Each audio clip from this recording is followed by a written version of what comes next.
What's up, YouTube, and welcome back to the channel, back to Kinchu Gaming. I'm excited. We're reviewing Police Simulator today, and they're developed by Icer Interactive and published by Astragon. Icer has mainly done VR games, so this is their first non-VR game, and you can pretty much find the game on Steam. It's only $25. The Steam community has actually praised the game and the continuous improvements by the developers to make the game better. And the Steam community has been well receptive of that. So when you begin the game, you will actually have to choose from 4 different pre-made characters between male and female. The characters are pre-made. You're not able to create your own character, which honestly, it seems like a missed opportunity, but it can easily be overlooked. Police Simulator does take place in Bryan. It's obviously a made-up city. Well, I don't know if it's a made-up city, but it's definitely not taking after any cities in the United States.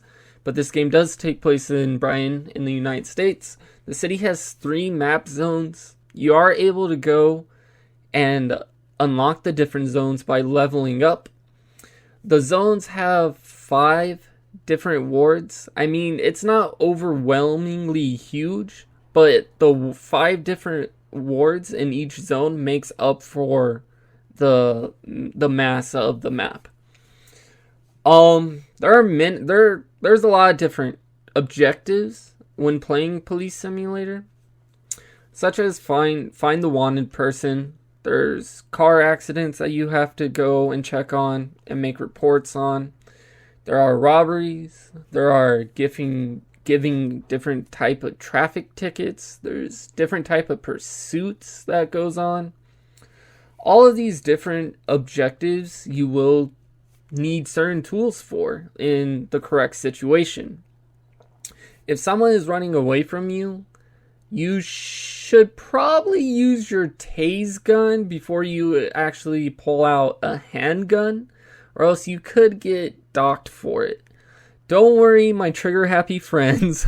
There will be times you will indeed need to use your handgun, but when it's just a pedestrian running away from you and that, you might not know is armed, pull it. Just stick with the taser gun. It'll save you in the end. It'll save your job. And, you won't have to go through the trials of like a real police officer. There is a handbook to the game, which the handbook helps tremendously. It's one of the best features in the game.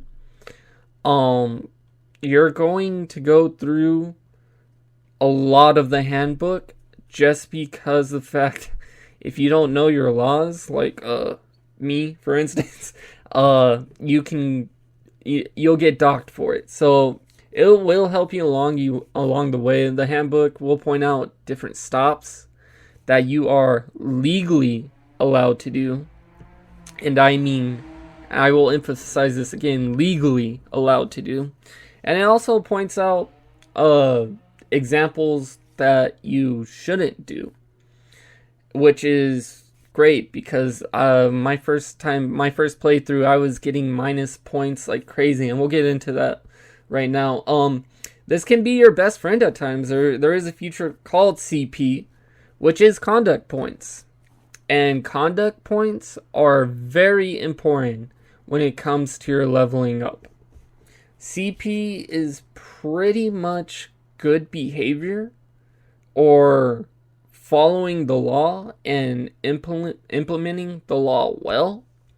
For example, an officer should follow all the laws, so that means no speeding, no running people over, no crossing the street when there's a crosswalk near. If you do this illegal action, you will be docked and your experience you gain will be severely taken away at the end of your shift.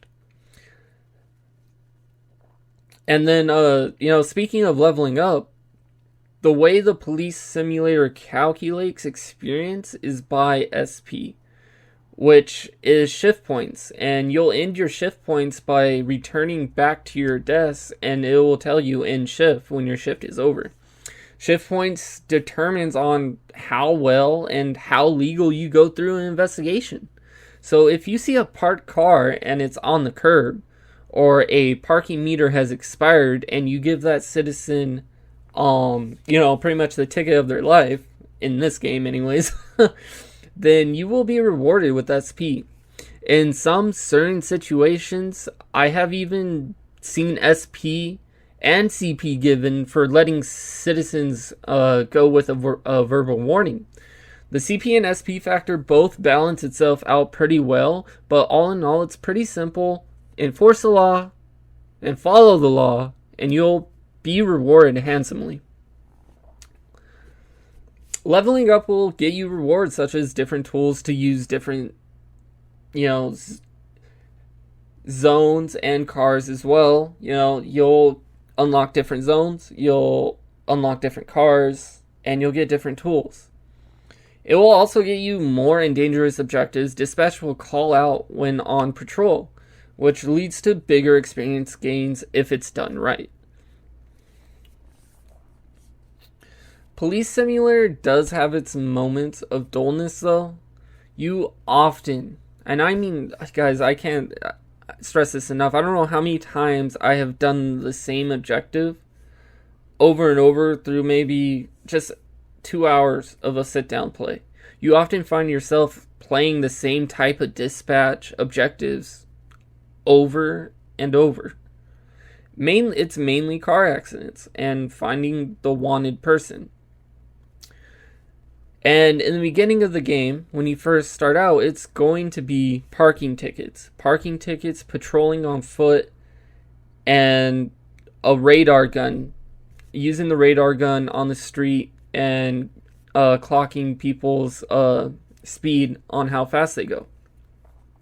After a few hours of the playthrough, I easily found myself a tad annoyed by this. But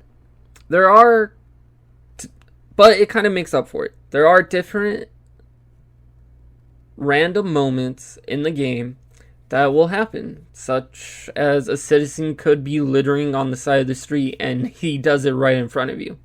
I don't know why the citizen would do it right in front of you, but he does.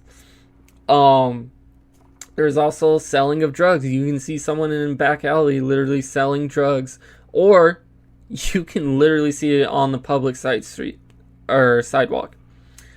Citizens hitting a pedestrian with their car. Now that one is the funniest one. You'll be randomly walking, of course, on the sidewalk, doing your patrol, and all of a sudden, someone takes a right turn, doesn't see a pedestrian crossing the crosswalk, and they'll get hit, and then you'll have to call in an ambulance, of course, to go ahead and come in and pick the citizen or the pedestrian up. So there's also quite a few bugs I've encountered. Some of the mechanics are a bit wonky, especially telling a citizen to pull over. I've done many traffic stops, and telling a citizen to pull over, it's kind of annoying sometimes, because if they're not in an area where the side of the road is open so they can pull over, they will pretty much sit there and act as if they're just stuck in the middle of the street. They won't do anything. We can't get them to move or anything like that. So there are some mechanics that are just a bit wonky, and it can become really frustrating at times. All in all, though, Police Simulator is pretty accurate when it comes down to the laws and enforcing them. So at its core, it shines. It really does. It just needs to be polished up a bit with future updates, and this game will really shine. It will shine like the flashlight in your face getting pulled over at 3 a.m. in the morning. That's how bright this game can shine. But the developers need to keep on producing great updates polishing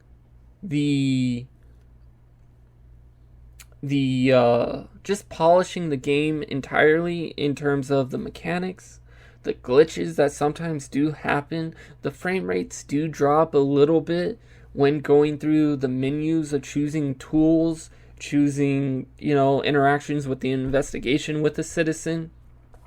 It does happen, the frames will drop, but all in all, the game at its core, the foundation of it, it's really good. It's something that when you're bored and you just want time to kind of pass by a little bit and kind of just enjoy it for like an hour, maybe an hour and a half. I might have driven badly. This is the game, right? This is the game that can get you over that hump. And for something that's only $25 and with more updates coming out to help the game improve, I think that's a really good deal. I mean, at some point I'm sure Steam will make this go on sale and it will probably be $18, $19, and that's even a better deal. My time and experience with this game has been enjoyable. I like to play little stints at a time, an hour here, an hour there, so I won't get bored with the repetitive gameplay. Officer. But it's enough. It's just enough to keep me coming back to the game in those certain types of situations. I give this game a thumbs up. I like it. I recommend it. And, it's one of those games that will kind of keep in the back of your mind. Be like, man, I feel like being a police officer today. And that's what this game does. So Police Simulator, No. Patrol Officers gets a thumbs up from me. I recommend it, and I hope you guys have enjoyed this review. I plan on doing more reviews very soon, much more. I'm planning on producing more videos at a time to get them out faster for you guys. New games, old games, requested games, anything that you guys would like to see, let me know down in the comments. And once again, I hope you guys enjoyed this review. Give a like, a subscribe. Thank you very much for watching, and we will see you next time.